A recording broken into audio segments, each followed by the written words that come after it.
Thank you so much, Prajoy. I know there are a lot of questions, and maybe you can take up a couple of them, and just respond to them one on one, because there are a lot of data-related questions which we don't really need to take up verbally, right? There's also a couple of questions that I will pose to the panelists, but before we get into that, super presentation. I think a lot of insights. We've got a lot of research that we've done either in a bespoke fashion or as a part of a larger industry benchmark that we consistently run, when we are working with organizations. And a lot of what you saw in terms of the presentation was the result of that effort that we have put in, right? So while we showed you the data and the landscape, we also thought it would be important to learn directly from practitioners and leaders who have personally helped scale up and mature finance shared services teams from the India organization as well as from other geos, and learn from their experience of having done it, right? So what have they learned from being on the ground with these organizations? What can we learn in terms of from a technology, from a talent, from an evolution and value creation perspective? How can we leverage this knowledge? And that's really the intent of the panel. As I call out your names, I request you to switch on your videos. For the rest of the audience, please do put in your questions in the Q&A box. Now is the time to sort of leverage a lot of the expertise that you're going to be hearing from directly. But first up, we have Karun Gupta, who is the head of finance for Salesforce. We have Saina Kuriakos, who is the director of finance, the head of financial planning and analytics for Novo Nordisk. We have Priya Narasimhan, who is the Director of Finance Operations and Cloud for Tesco Business Solutions. And I'm your session chair. I'm a principal with Zinov, and we work extensively in helping companies set up and scale their shared services and GBS teams.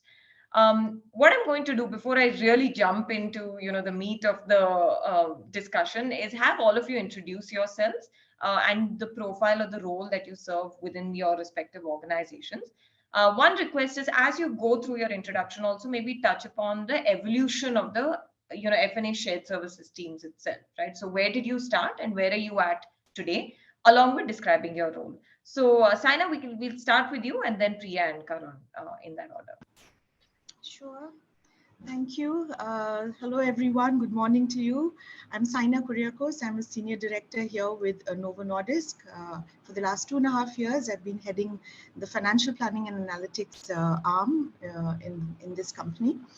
So I have a little bit of a mixed background, both in IT as well as in finance.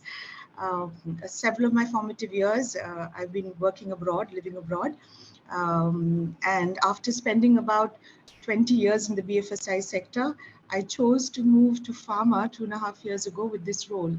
So a little bit also about Novo Nordisk, or this the setup here. I think very interestingly, like you presented in your presentation right now, obviously the penetration and the depth and the spectrum of activities that we do in financial planning here in Novo Nordisk is quite wide. Obviously, we look at management reporting for manufacturing sites, all the sales affiliates worldwide, all of the supporting functions like the R&D, corporate strategy, legal, patent, compliance, finance, all of that. We do a lot of the consolidation. Additionally, we also support the preparation of the entire anchor budget for the organization here from GBS. We support investor relations very deeply. All of the comments that come in the financial statements is also prepared and supported by my team here.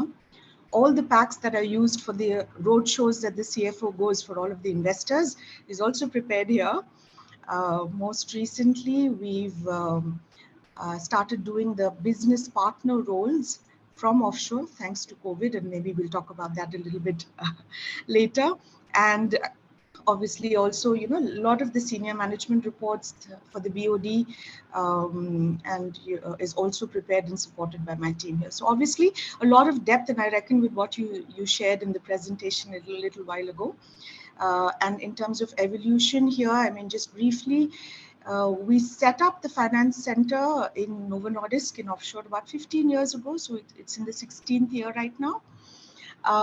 Obviously, as you all imagine, we started with accounts payable, record to report, and traditionally the mandate also was that all of that comes in is operated out of GBS here as a COE. And we have a coverage of more than 85% worldwide, which is really done here. In probably the third year of establishment, we started with FP&A, maybe about 3 or 5 people. And then in the 10-year journey, I think it grew to about 70. And in the last couple of years, we've seen a lot of growth in the analytics space. We've almost doubled, and it is the largest team in the finance shared service today. So at Novo Nordisk. So quite a lot of interesting, insights and learnings along my journey. Obviously, in my prior stint also, I was heading FP&A in a French bank for about 6 years. So lots of comparisons between BFSI Pharma, and I hope to put more words to it as we continue the panel going forward. So thank you. That's in short, and I hope I answered everything you needed there, Namita. You did. I think a couple of interesting points. I think you called it out as well in terms of the business partner roles, and we'll come to proxies of ownership, right? And how do you look at greater value and touch upon that aspect a bit more specifically. But have the introduction. So Priya, maybe over to you. Thank you. Great to know your background, Saina, and a very, very good morning to everybody. My name is Priya Narasimhan. I am the finance director at Tesco, part of their GBS, which is called Tesco Business Solutions. A chartered accountant and company secretary by qualification. I've been with Tesco now 17 and a half years. Prior to this, I was with Hewlett Packard as part of their global business operations. Tesco, as you may be aware, is the UK's largest retailer and is present in 5 countries, so UK, Ireland, and 3 countries in Central Europe. And we also have a joint venture with Tata's, with Star Bazaar in India. Within finance, we're a 900 plus organization based out of Bangalore and Budapest. So we are located in 2 hubs. In my current role, I'm in charge of finance operations and controls. So this is everything from procure to pay, both direct, indirect, your customer to cash, which is your AR, but also the tender and cash management, all of the master data management. So that's your vendor and supplier, master setups and maintenance. Your integrated help desk, which is all the query management with our suppliers and customers. We also have a dedicated team focusing on our projects and fixed assets, which is called the acquire to retire and the project to result operations. And then everything to do with record to report, which is all the book closures and accounting. Apart from this, finance, of course, also has the FP&A and just starting off into business partnering as well, the tax, treasury functions, and procurement as well. And then recently, we've also kicked off what we call as the contract and commercial management portfolio. And within the record report, of course, is also the controls and compliance elements. So that's just a little bit about me. I was just reflecting on how we've evolved, and we've been in the business now since 2004. So over 19 years that we've been present, significantly we've evolved. I think the first 5 to 8 years, I could say, was about bringing in transactional work, just like Saina was mentioning. Slowly, we scaled up into the accounting and reporting work. But in 2016, we began a global transformation program in finance. And this really focused on getting 6 different aspects right? So it was about the right work at the right place. It was the right skills for the right people, and then the right process with the right tools. So really, apart from having a new ERP, finance was also reorganized to get the best out of each of the functions. So we then got ourselves organized as the finance business partners as a separate function. Our COEs or global support functions like your FP&A, tax, audit, those became a separate unit. Group finance, which is all head office related, investor relations, corporate finance. And then Tesco Business Services became the 4th arm with the end-to-end process and service lines all supported by GPO and underpinned by service management framework. So that was a pivot to having a new service model. And in the last 5 years, we've now taken the leap of becoming a GBS organization, embracing the digital transformation, continuous improvement, analytics, business assurance. So these are the horizontal capabilities that are now setting us apart. So while on one hand, we were making inroads into the business to be the true business partner, doing more complex work in FP&A and controllership. On the other hand, we were also embracing the digital capabilities. And I guess as a result, we have more colleagues now who are CI certified to simplify their work. They are adept at creating their own bot to automate work and leveraging risk management and so on. So I guess as a summary, now the finance function that we have is no longer just focused on SLAs and KPIs, but it's more about, focusing on business outcomes, insights, driving value. We'll talk a little more about that as we go along. But I'm really proud to share that not only were we SSON's most admired GBS in the five years in a row, but recently we were awarded the world's best GBS as well by SSON. No, so that's amazing, right? And I think, Priya, Tesco really is the poster child as far as GBS organizations is concerned. And how do you scale and think through your journey, right? In terms of creating business impact, like you said. So lots to learn from you as well. I mean, and the organization and what you all have been able to create as a legacy as well for the rest of the industry to follow. And we'll come back to that. But I think just quickly, introduction from you, Karun. I know the questions are coming in fast and furious. I'm going to do my best to integrate them into the discussion flow. But yeah, over to you, Karun. Thank you, Namita, and very good morning, everybody. It's great to be here and great to know you, Saina and Priya. A lot of diverse and varied experiences. So folks, my name is Karun Gupta. I head finance at Salesforce. Salesforce, as some of you may already know, is a US-based technology company, which is the market leader in CRM and now provides a full suite of customer 360 solutions, primarily with an objective of enabling every customer or every company to really wow their customers. So it is your complete interface to manage your customers and make sure that you manage it end to end. So I've been with this company for around 1.5 years now. I head finance in India. So I partner both with the sales organization as well as the non-sales organization in India. I also oversee the evolving finance shared services center. We are still not yet as mature as the previous speakers, and there is a lot to learn from either of you as you really have a matured shared services center in India. So I would say we started on this journey of around 5 to 6 years ago, and of course with the typical traditional processes of controllership. So we started with procure to pay and order to cash as the initial processes that we started transitioning and migrating to India.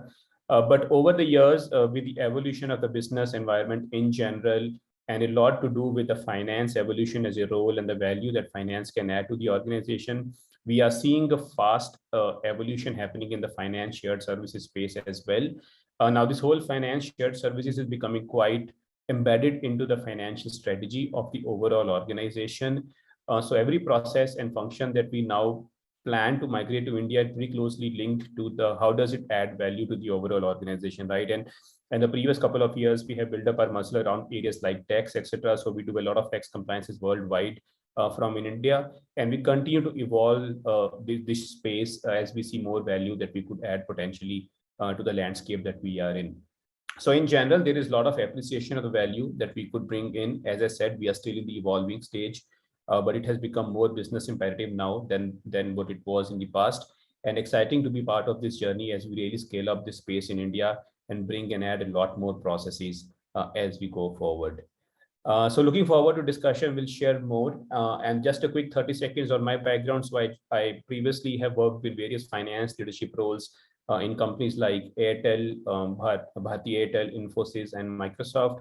So again, varied experiences around controllership, FP&A, leading and building teams, partnering closely with the business. And it is fascinating to see how this overall space is evolving, right? And the value that this function could add to the overall organization. So I would say really blessed with the experiences that I have built over the years and really looking forward to carry this forward as we continue to evolve this space and add more value to the organization. So would look forward to the conversation and get deeper into some of these concepts. Thank you so much, Karun. And we will also sort of draw on your experience, right? It's good to have, I think, companies at different stages from different verticals who are learning maybe some same lessons, some different lessons. But Priya, I wanted to start with you, right? I think one of the things we're all sort of very interested in knowing is what have been some of the key wins for you from a GBS perspective? Has it been sort of the technology transformation that you've been able to drive? key process owners and portfolio ownership, etc., from the GBS in India. Like, could you just maybe walk us through some of those key wins for the organization? Yeah, no, absolutely. So I think, yes, technology certainly plays a huge role. And as I mentioned, we were going through our own sort of ERP upgrade. So that took its own time and toll, I suppose, on the finance function. But I think with Tesco, I think it's been a bit of a cultural shift and a cultural evolution as well as we started to become a GBS. Like I said, we were a shared service center based only out of Bangalore. And then, when we started to become the global organization, that's when we embraced the whole, the whole era of digital transformation is when where we started our journey. I'd say there are four things that were, very critical levers for us in our journey of evolving and really adding value, becoming that valued partner. The first one, I think, is the mindset shift, right? So culturally, we were used to operating in silos, really. So first thing was to break down those barriers and operate as one cohesive unit between, not just finance, but also with our commercial property and all the other operations that run out of Tesco Business Services then. So we've now moved away from being like headcount obsessed or just delivering efficiencies. I mean, that was a given. But how do we add a value back to the business needed us to think differently and not just at a senior sort of executive level, but right down the organization. So, and this also meant that we had to have that seat at the table and use it to influence, right, through our ideas to improve our processes that could then lead to improvements to our customers. I mean, for us, customer first is always the motto within Tesco. So we had to pivot ourselves to start thinking from a customer lens and then come back to, where Tesco Business Solutions could play a role. And then within that, what finance could do. I saw some questions in the chat about, how do you, move from becoming that process improvement type of an organization to really being that valued partner.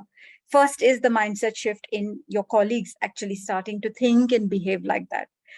And what this meant was about ideas coming bottom up, and every single colleague felt like they were contributing to this purpose. So, I mean, if you just look at in finance, I think we generated more than 2,500 ideas in the last few years. And it was about being brave and embracing technology as well at the right stage. I mean, although we implemented our ERP and it took us a while to stabilize, we quickly went on to the bandwagon of, the RPA. So just in finance, I think we have about 130 plus bots that have optimized several processes for us. So it was first that mindset shift. The second lever I would say is what we call as the value stream mapping. Now, the value stream mapping is a tool we use to leverage our knowledge and interconnectedness with the other parts of what operates out of TBS. So where we understand the bottlenecks and we see where can we unlock value. I'll give an example, like if we wanted to unlock, say, working capital opportunities, we brought our P2P teams and our buying support teams to draw up that end-to-end process from the time, let's say, a commercial income deal is initiated and approved to the billing of that within finance, to the collection, to the disputes. And then we said, where is it taking time through the course of this process? What is causing the delays? Where can we cut down the processing and the lead time? So we understood the delays in technology, the handoffs, and going through this process of value stream, we were able to unlock process changes, technology changes even, which meant that we could do let's say 1 day's reduction in that entire life cycle of how the cash was coming into the business. And you can imagine on a size of our business, that would usually be in millions of cash improvement for us. So it was about looking at that whole, not looking at it as a process in a siloed manner, but more cutting across horizontally in a value stream lens. The third, I think, was, I call this value obsession. If you want the entire organization to be thinking about adding value, then you need to embed it into the DNA of the organization. And that could be through having them as part of our goals and objectives with very clear targets, with a very clear and very simple tracking mechanism of how we would measure value. I think it was mentioned in the presentation about really gone are those days, right? When we tracked accuracy and turnaround time as the key metrics. I mean, that's pretty much in the past. Now we focus on something called the indirect benefits, which is our way of measuring our contribution to the value that Tesco generates. Again, these are examples of working capital improvement of payment terms. I mean, we were able to do a detailed analysis and suggest improvements to other entities within the group. So really applying a lens of standardization there, or finding income leakages, or optimizing on provisions by working with the business to reduce stock loss. And so there were many examples of this, but these are really what then added back to the bottom line of the Tesco P&L. And that's what we started to track. And really over the course of the last 2 years, I think we've added more than about 400 million in value, 400 million pounds in value. And the final, I think, for us at Tesco, the retail expertise. I think our 19 years of knowledge of the retail business has meant that we're able to think as retailers first, and then accountants next. We've been able to develop many solutions that are scalable and have really become our competitive advantage for Tesco. Just 2 examples of that. We've developed what we call the continuous cash monitoring engine, which is a data that pulls out based on certain rules what could be the potential working capital and cash improvement opportunities. This is something we've built in-house. And the other one is the contract and commercial management capability, which again looks at contracts and compliance to contracts and any potential monies or value that we may be losing out to our suppliers. So yeah, just to summarize, I guess for us, technology, of course, has been the underpin, but it's been more deeper than that in terms of mindset shift, our retail expertise, our value obsession, and our value stream mapping sort of tools. So awesome. And I think it's almost like a framework-led, very systematic approach, right? Which is great to hear.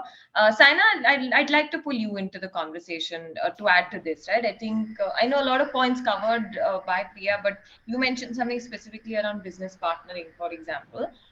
Could you touch upon that? And I think just maybe embed one question in terms of, I'm going to paraphrase what one of the audience members has asked in terms of how do you gain global buy-in to do a lot of this work? Right? How do you gain and change their perception? Because I know Priya touched upon it a little bit lightly, but how do you change your perception from being a back office to really becoming a center for ownership? So maybe touch upon how to gain global buy-in along with talking about your people. Right. In fact, it's true when Priya says, it's really a cultural and a mindset shift to, move from the place that you'd execute what has been given to you to taking the driver's seat and, owning what you are doing and improving it and making it better, efficient, and using technology, using the aid of process mapping, whatever it takes to do that. So it's really that core ownership and which really plays out. When we talk about the cultural mindset shift, it's not only required within the GBS and us here in a GBS. It takes slightly longer, I would say, for our counterparts and our partners who've been doing this for several years. Novo Nordisk is a 100-year-old company, and we've been around only for 15 years. And obviously, there is cultural differences. I do think, as you've also shared, that Europe is slightly more conservative compared to the US clients, and so it does take a little bit more for them to trust and to say, okay, you can do it. So I think I just wanted to add that to everything else that Priya said, and therefore it's extremely important to put yourself in the shoes of your partner and understand what would he or she be expecting to be totally convinced that what you're offering from GBS is valuable and is a business case or is a an offer or a model that they want to invest in and they're convinced about.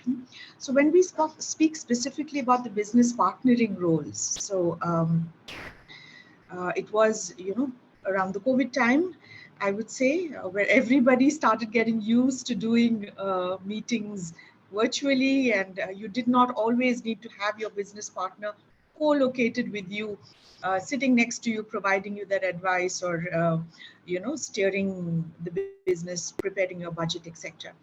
So we actually, the way we did it in Novo Nordisk and the way I led it was through a transformation project. So obviously, in order for us to convince, I think it's a great idea to take a project route, run it for a certain length of time, gather feedback on a regular basis, listen to what is coming and act on it, etc. So that's just the way we did it. Our business case really was, this business partner role is not really so well defined. Okay, we are present in more than 87 affiliates around the world, and there would be one business partner for the F&O director in a region, or in a large country, and everyone is doing it their way, and there's no standard way. Now, in the pharma domain, what is also interesting is a lot of your sales and the way you can estimate your growth is also driven by regulations where you're operating, as well as, of course, the market dynamics of the region that you're present. There may be competitors who have launched drugs in certain parts of the world and not in others. So, there's a lot of dynamism in being able to be a true partner to be able to forecast or help your business steer the growth, steer the sales. So what we proposed was, what we could do from offshore is take away some of the load from this business partner who's fronting at the affiliate. Let us look at all of the cost lines, which is always more intense, manual, and heavy. We could take up all of that with the partner sitting here at GBS, which would free up the time for the corresponding finance partner at the affiliate to focus on the top line and really focus on sales and growth, which is really where most of our time should be spent. And well, it was a proposition. Some of them found value in the business case. We said, let's experiment and see how it goes. So we run it as a pilot for about 5 different affiliates, large, small, mid-sized, all variations.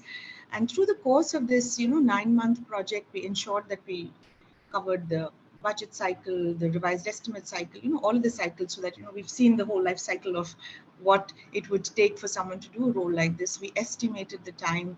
We built a community worldwide, brought the controllers, and started writing a defined JD of what does a person in this role really need to do. Now, all of this was, beyond what was in probably the scope of the project or the experiment we were doing. But this all really helped everybody worldwide to see, okay, can we put a little bit more structure? If we do this, we will have a pool of resources here at the GBS Center that can behave like a COE. There's good backup because each affiliate has probably just one, and it frees up their time. We directly manage all of the interactions with the business as the project progressed, and so it looked like a really good business case to them. Now, I would also like to add that when you approach a topic like this, or you want to make a big tectonic shift like this, in your departments and units, you obviously need to get the buy-in, not only of top management, but also of your teams, and, ensure you have the right people you can pull off these experiments with. Building your credibility is key to success. So, the first time we do it, we need to, of course, we'll have bumps on the way, but do it right and be credible, and then scale from there if it works. So at the end, we were able to define a service offer saying, if it's a large affiliate, we will require, 1.2 FTE to do this through the year, and we had all the data to support it. And so I think it became a lot more structured. They knew there'd be better backup, and there was a big statement because our CFO, he chose to put his controller, the group CFO, he has no controller sitting next to him. He is responsible for finance, legal, patent, procurement, compliance, and the entire GBS comes under the supervision of our CFO at Novo Nordisk. And his controller, business partner, is sitting within my team here. So that is quite a statement, because, if the CFO says, if I can do it, I don't see why the rest of you can't. So that's huge nudge as well. And of course, we did have to go through the project and prepare our data, but then getting the confidence also of the top management to lead by example inspires a lot of people around the organization to raise their hand and experiment and then see success in developing the offshore center as well. Yeah, absolutely. And I think it's important about showing the early wins, right? And the smaller wins and piggybacking on that success. Because it's almost a chicken and egg. I mean, at least in our experience, it's almost like a chicken and egg scenario where the work is not being shipped offshore, but until they do it, we won't be able to show, sort of success in it, etc. So it's a fine balance that actually on the day-to-day basis is quite hard to strike. So thank you so much. That was very helpful and very insightful, Saina, about your personal journey. Karun, 5 or 6 years in the journey, a little bit younger than the other two organizations that are on this panel. What have you learned, right? And where are you at in the journey? And what have you been able to create as success or wins for Salesforce Finance? Yeah, so Namita, I think first thing, and I will pick up a couple of ideas from what our previous speakers have said. I think what is important is to approach this whole concept of GBS in a more strategic lens, right? And how do you fit into the company's priorities overall? So if you look at any company or any board today, the 4 things which sit in the top 10 invariably, number 1 is people, second is technology, third would be scale, and 4 could be efficiency. So I think these 4 things, if you look at any board's priorities or any CEO's priorities, will sit pretty much within top 6 priorities that he or she would have. Now, where India comes in is in a unique position to add value in each of those, right? And I think that is your starting point, that how do you as an organization, once you are pitching and creating the shared services center, adds to the overall company's global priorities, and how can you add value there? That's our starting point. That's how we are approaching, which is extremely important. We heard few areas about buy-in, etc. Right? If you can tremendously show value that you could create directly in the total company's priorities, you will automatically get buy-in. Of course, there are always conflicting priorities, investments that you would have to make. You may have to be a little patient at some point of time, but once you get plugged into the overall company's priorities, I think slowly and steadily you will see the transition happening, and you will see a lot more value getting generated from an India perspective. So if I touch briefly on each of those priorities which I spoke about and how we are adding value, I think one, of course, is people, right? If you look at, and Prajoy was presenting few graphs which really singled out how India is coming as a preferred people destination. We have so many qualified people who are entering the workforce. We have large set of MNCs who have created their setups in India. So in terms of talent availability, both freshers and experienced people, India, of course, always stays as a preferred destination. And there have been a lot of surveys recently which also puts forward that Indians are most ready in terms of the technological skills, which are extremely important in today's organization, right? So couple that with the talent availability that you have, I think India, from a talent perspective, automatically fits in.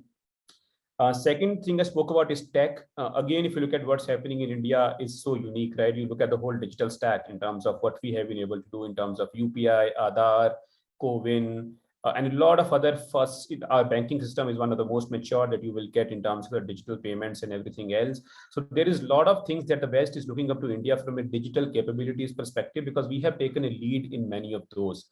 So I think if you are as part of the global ecosystem, it is invariably that you will build in some of these practices into the daily operations of the organizations.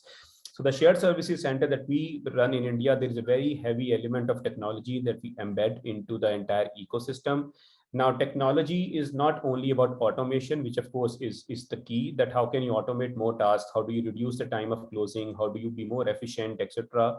Technology is more about productivity as well, right? In terms of how do you add those tools and resources, which adds overall productivity to your organization? How do you save money, for example?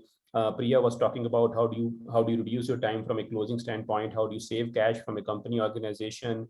How do you handle queries at a much faster pace so that it improves your sales experience and service experience, which is a direct contribution to your customer experience in the process? So I think technology is embedded very deeply into the shared services that we operate, and it is really having lift up the whole productivity angle from the overall functioning perspective. The third thing I spoke about, of course, is efficiency, which I think is extremely paramount today. The resiliency of the organization is important. Sustainable and profitable growth is the need of the hour. We are seeing how the valuations of the companies are shifting from the revenue multiples to the profitable multiples. And I think a lot of value gets generated and added in the form of efficiency from shared services in India.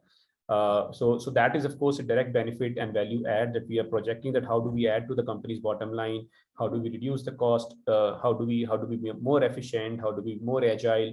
Which is really a direct contribution that you are making in the overall profitable journey of the organization. And the last that I really want to put is scale. I mean, if you look at how India is and the opportunity that India presents from a scale perspective, I don't think you can hire as fast anywhere that you could do in India, right? I don't think you could scale your operations more efficiently and profitably the way you could do in India. So any companies which are really looking to scale across the geographies needs to have very solid systems and processes that they really need to back it up. And I think some of those investments you've done in India can really help them build that scale, which they then go and relish as they go into the larger ecosystem. So I think net for us, it has always been a story of plugging into the corporate priorities. And the four big things that we always focus on, as I spoke about, is people, technology, efficiency, and scale, where we could add tremendous value. And that's exactly the approach that we are taking here, and we are seeing a significant buy-in. And more than that, I think it is about how you contribute back. And I would just want to finish on a point which again I think Saina mentioned previously, is about taking ownership. Now, it is very easy to get bogged down and pick up the work that is coming your way, or just be a watching a person to what's happening in the overall strategies. But I think you really need to assume leadership and show the company the value that you could add. And trust me, you need courageous leaders to really stand up and put forward and tell them that how I am going to contribute to your priorities. I don't think it is a time for us to sit, watch, and wait, and sit and watch and just pick up whatever comes our way, probably incrementally. It is a time for us to really assume leadership and pick up the processes, functions, and add direct value to the organization. That's exactly is the summary of how we are approaching it, and so far so good, and we are on track to really add tremendous value.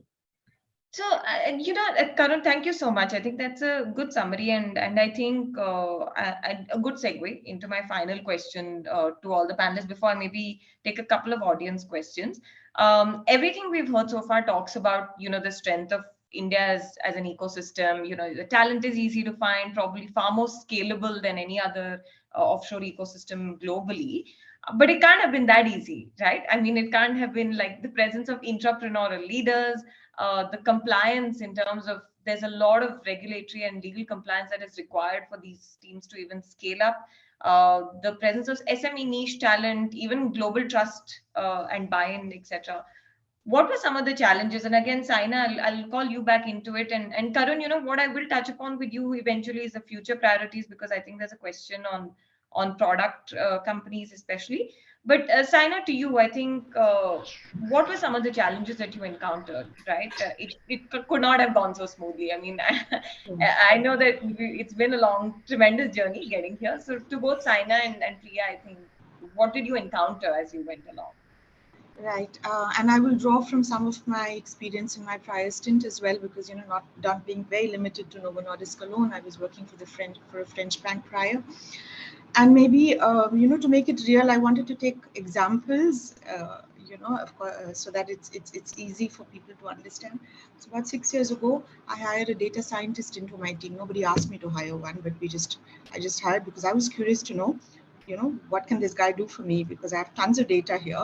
I need to see if he can make some meaning out of it, and be able to propose some right models so we can do better forecasting into the future. It was a struggle. People thought, why are you wasting your time and money immediately? I think 5, 6 or 8 years ago, I guess. And then we worked with him. He didn't understand finance. He was a data guy. And then we put a small project team together, and we continued to give him 5 years data. And this is pre-COVID, so we're not expecting a lot of outliers. So we used that, we prepared models, and then we kind of started to break it down by every line of cost in our P&L and say, okay, for each of this, how would it look like? It did take us a while to build it, of course. And when you come up with a concept like this and you try to, acclimatize your partners worldwide, trying to tell them, okay, now I have this fantastic statistical model that's going to tell you exactly what your forecast is going to look like.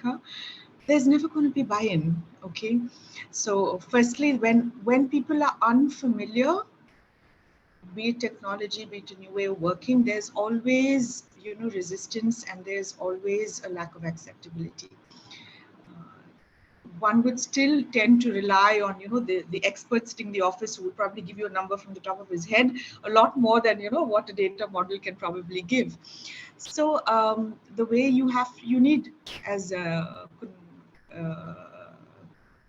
Karan was saying, that you need to have persistence, you need to have patience in these cases. So we built the model, and of course with the data science model, you can test and train it, you can, you know, enhance it by adding more drivers, and then we kept at it. And along with the traditional work that we were doing, we used to run the model every month, every quarter, to see, you know, are the results matching, and, you know, what is the sort of variance. We did that for about 3 quarters perhaps before we started also, you know, sending it as additional information back to the others, and it tickled their curiosity. Okay, and the percentage of error is less than 3%. Okay, I mean, let's give it a shot. And I guess that's how you begin to introduce concepts. When we want to innovate, I think, you know, you need to always start with a little pilot, be convinced yourself, fail fast, figure out if you're on the right track before you go big. You need to ensure that you have everyone onboarded and you know, invested, because then otherwise it's a lot of time and energy spent if there's not going to be any buy-in later. So try a pilot. That would be my recommendation to any of you who are trying to, you know, venture into new spaces. So those were some of the challenges I faced with the, you know, trying technology and trying new tools. But more often than not, what I have experienced, you know, all of these years of working, it is crucial for us to understand what is important for the stakeholder and for our business. If we take a business problem proactively and try to find a solution, you know, for it, be it a process change or be it, you know, technology, etc., investing on the large landscape that we have, the thriving landscape that we have in our ecosystem here in India, you know, you can use startups, you can experiment so many things, and, you know, try to solve problems which will definitely draw their attention towards you as a GBS unit, to be able to you know, be one who can be a solution provider, understand, you know, what is key to the organization, and then there will definitely be partnership that they will extend, you know, in order to make it a success. So in terms of challenges, yes, there's always this, you know, is this needed? Is this something, the next new jazzy thing that they want to try? You know, so there would be some of these thoughts that do perturb them, because they are in the fire, in the middle of all of the action, and probably do not have the space and time probably to, you know, look or experiment as much as we could do here, and the resources as well. So it's really the mindset and all of this that we were challenged with. It's also a challenge for the teams, you know, our own teams, because I think 8 years ago in finance, in my prior stint, we were the first ones to put in a bot. Okay, at that time, and it's an old story. I think everybody uses bots, and it's quite common. But when I had to familiarize that with my team, you know, the initial thoughts, only operations, middle office was using bots for some reconciliations. In finance, it was unheard of. And, you know, everybody is so accustomed to doing things manually, you know, 100 Excels, and, you know, and that was work for them. And suddenly when we say it's going to be done by a bot, there's always a fear of, you know, am I going to lose my position? Is that needed? You know, when all of the digitalization, automation comes in. So quite old, but then I have to gamify it, you know, for my team. So it's not only for your stakeholders, it's also for the team that you need would rally with you to support you on a change like this, and, you know, be enthusiastic to try new things. So we had to gamify it, and we had to say, you'll have a little assistant sitting on your desktop. Let's just do it. And I think eventually we were successful with the pilot, and the team went ahead with it, and they experimented with Blue Prism and prepared it. And we were preparing it for our boss who was coming from France, and we said, let's surprise him and show him something like this. So we kind of like built the energy, and I said, this is going to be our secret, because there's 100% chance we may fail, and if so, we weren't good, we will not present it, but if we do, you have a week's time, let's try it. And I think the enthusiasm, the curiosity that got created, and they themselves, presenting back the solution, engaging everybody, making it also a topic of interest for them that they invested, really helps. So for leaders, we need to do work both ways. Of course, apart from just having a very strategic vision and knowing exactly what topics you want to work on, you need to ensure any change, you have to have your team rally with you. You need to have, your stakeholders also support you and be convinced that it is the right path to go down into. So maybe top two, I'm from the top of my head from some of the examples, I'm just sharing these, and I guess Priya would have also a few, so I'll let her go with the few.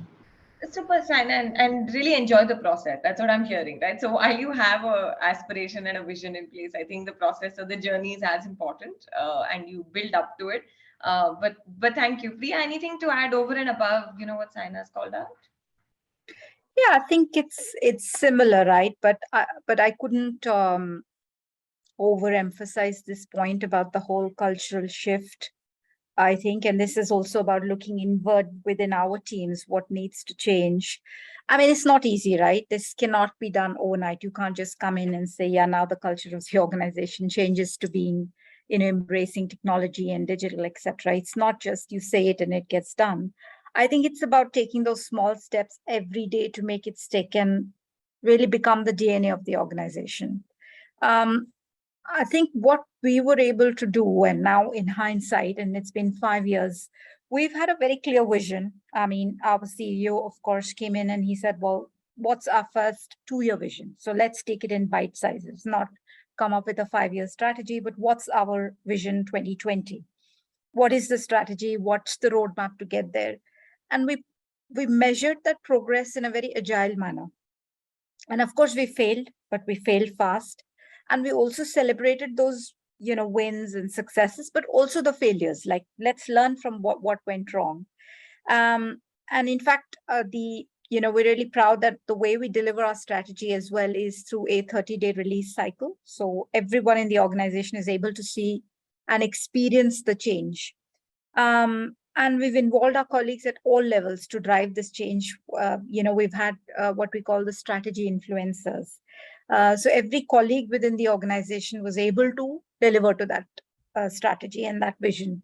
So Vision 2020, and then the next 3 years, we called it Mission 2023. And then now we're on our next mission, and that's called Odyssey 26, right? So it's about, and you talked about that framework, the structure. I think it does help because that's a strength. Perhaps the GBS organization can operate in a very structured manner, but also taking strategy and bringing the execution into a structured manner, I think really helps as a catalyst to have that cultural change. So the organization has to believe that we can become that organization, which is a great organization, that delivers fantastic things.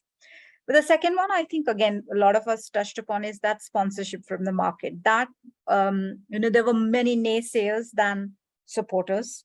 So really having an ambition to get that seat on the table, and it's not just about getting the seat on the table. If you don't have the seat on the table, the saying goes, then get a stool and just put it there and sit on the table. But it's not just getting that seat.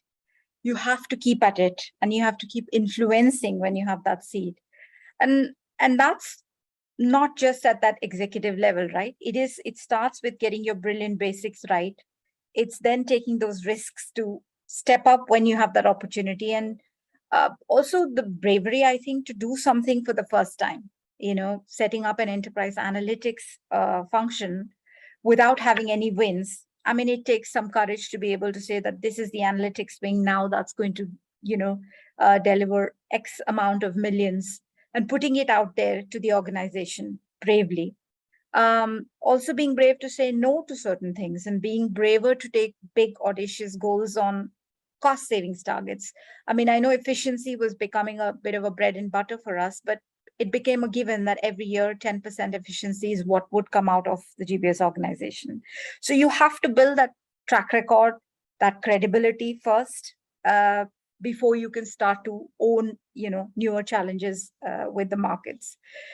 But what I think we've focused on is through the right conversation and also the fit for purpose governances. I mean, governances are an over abused word in my opinion, but having the right fit for purpose governances, I think we were able to build that true partnership. And it was really evident in our high positive net promoter scores as well that we used to measure to make it a bit more data based in terms of feedback and not just a perception based conversation to say, well, the GBS doesn't have the capability, or you can't do this role because we've done it and you're probably not best placed to do it. I think it's having the right data points at the right checkpoints. We were able to gather that feedback and more credible sort of instances and data points that we built over time.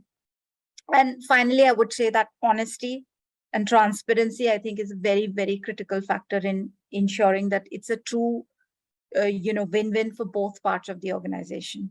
I think those, I would say, are the best ways to mitigate these known challenges that we've been talking about. Yeah, wonderful. I think, and it's a great summary as well of between the two of you as to everything that you need to sort of keep in mind in terms of, yes, having audacious goals, but creating a process or a structure in order to get there, and more milestone and sort of stage gated process. So I think, lots of learning there, but I know we're also kind of running on top of the hour. Final thoughts. I think there's a couple of questions, Karun, from the audience in terms of what are future priorities, right? And could you maybe touch upon what you are going to be looking at, and we'll maybe close the session post that. Yeah, so I think quickly, I spoke about people being our strength, and I would say that's the biggest opportunity as well. What is important is the continuous learning and reskilling of those people, and the talent pool is so important. I know India got a competitive advantage earlier because of its English speaking strength, but now that has to evolve to more of a digital skill set, to more of a business skill set, and to more of a storytelling skill set, right? As we really get more of an F&A and value partnering roles into the country, it is so important that we ready that talent from next gen perspective so that they could add that much more value. So we need to invest in the skilling and reskilling programs of those people as we really go forward. Second thing, again, I spoke about, and I think some of the leaders also spoke about, is the whole compliance piece. Trust is underlined to anything that we do in this organization. As we really move more value add stuff to the companies or to the countries like India, there has to be an element of underlying trust. We need to have strong governance and process controls around whatever we are taking and transitioning to India. I saw a slide in Prajoy when he presented where he said the level of technological adoption in the compliance area is low. And to me, that's a bigger sign of opportunity for us, because what AI and other things can do really in the areas of compliance is to really allow you to stay more proactive rather than being reactive. And that is all about risk management and mitigation, right? I don't think we want to be chasing on the wrong side of the compliance, but we would always want to be ahead.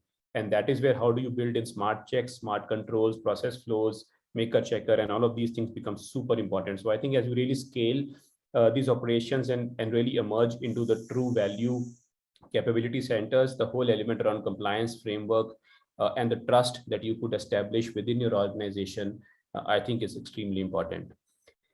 Third, if I just look ahead, I see data analytics as a huge opportunity for us in terms of the global business shared services centers.